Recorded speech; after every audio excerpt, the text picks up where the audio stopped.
পুজোর ফাঁকা মাঠ আরো বড় করে নিয়েছেন মমতা। তৃণমূলের পুজোর ভিড়ে টিম করছে বিজেপি, আর বামেরা রইল গ্যালারিতেই। 26-এর ভোটের পথ এখন থেকে ক্লিয়ার করে নিচ্ছেন মুখ্যমন্ত্রী মমতা বন্দ্যোপাধ্যায়। মমতার পুজো রাজনীতি প্রকাশ্যে তিনি একাই 100। হ্যাঁ, তিনি স্ট্রাইকার, মিডিও, আর তিনি গোলরক্ষক। কলকাতার পুজোর মঞ্চে মমতার দাপট চরমে। 3000-এর বেশি পুজো উদ্বোধন। মমতার প্রভাব দেখা গেল বাংলার প্রত্যন্ত অঞ্চলেও। 10,000 টাকা থেকে 1,10,000 পুজোর অনুদানেও বিশেষ নজির গড়েছেন মুখ্যমন্ত্রী মমতা বন্দ্যোপাধ্যায়। পুজোর মাঠে বিজেপি হেরেই গেল, ধর্ম যার যার, উৎসব সবার। মমতার পুজো অনুদানের বার্তা পৌঁছে গেল ঘরে ঘরে। 2011 থেকে 2025 মমতার পুজো অভিযান ক্রমশ শক্তিশালী হচ্ছে। 2026-এর নির্বাচনে কি এই সমস্ত কর্মকাণ্ডগুলোই মমতার ভোট ব্যাংক বাড়াবে? দেখুন, কলকাতা এবং জেলার পুজো উদ্বোধনকে কেন্দ্র করে মমতা বন্দ্যোপাধ্যায়ের নেতৃত্ব কৌশল ক্রমে একটি গুরুত্বপূর্ণ রাজনৈতিক ও সাংস্কৃতিক আঙ্গিকে তৈরি হচ্ছে। শুরুতে পুজো অনুদানের সংখ্যা ছিল মাত্র 10,000 টাকা, কিন্তু 7 বছরের মধ্যে এই অনুদান বাড়তে বাড়তে 1,10,000-এ পৌঁছেছে।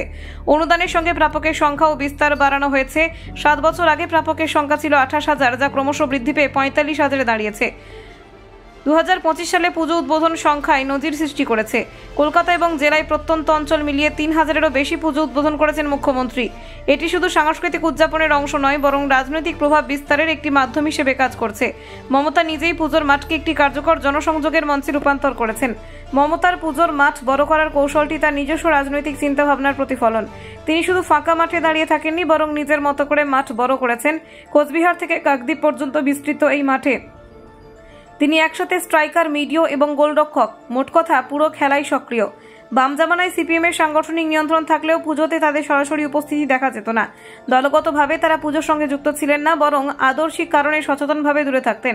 ফলে মমতার জন্য পুজোর মাঠ প্রায় শূন্য ছিল, যা তিনি ক্ষমতায় আসার পর ক্রমে পূর্ণ করেছেন। 2011 সালে ক্ষমতায় আসার পর প্রথম পুজোর আগে মমতা গভীর রাত পর্যন্ত দক্ষিণ কলকাতার বিভিন্ন মণ্ডপে ঘুরতেন। চেতলার একটি আবাসনে হঠাৎ ঢুকে তিনি সংক্ষিপ্ত কনভয়ের মাধ্যমে মণ্ডপে উপস্থিত হন। মুহূর্তের মধ্যে পুজো মমতার পুজো হিসেবে পরিচিতি পায়। এই ধারা এখনো অব্যাহত রয়েছে। বিরোধী নেত্রী থাকাকালীন থেকেই মমতা পুজোর প্রতি নিষ্ঠাবান ছিলেন। কলকাতার কিছু পুজোতে উপস্থিতি এবং জেলার পুজোতে শুভেচ্ছা বার্তা পাঠানোর মাধ্যমে তিনি সমর্থন প্রদর্শন করতেন। 2004 সালে পরবর্তী সময়ে জেলার নেতা কালীঘাটে এসে তার ভিডিও বার্তা রেকর্ড করে প্যান্ডেলে দেখাতেন। মুখ্যমন্ত্রী হওয়ার পর এই কার্যক্রম আরও বড় আকারে নিয়েছে। 2025 সালে পুজো উদ্বোধনের সময় দুর্যোগের কারণে কলকাতার মণ্ডপে উদ্বোধনী অনুষ্ঠান বাতিল করতে হয়েছে, কিন্তু ভার্চুয়াল উদ্বোধনের মাধ্যমে অনুষ্ঠানটি সম্পূর্ণ বজায় রাখা হয়েছে। বুধবার থেকে পুনরায় মমতা পুজোর মঞ্চে উপস্থিত হন। বিজেপি তৃণমূলের বিরুদ্ধে সনাতনী হিন্দুত্বের রাজনৈতিক কৌশল অবলম্বন করতে চাইলেও মমতা সেই পরিকল্পনাকে আগে ভাগেই প্রতিহত করেছেন।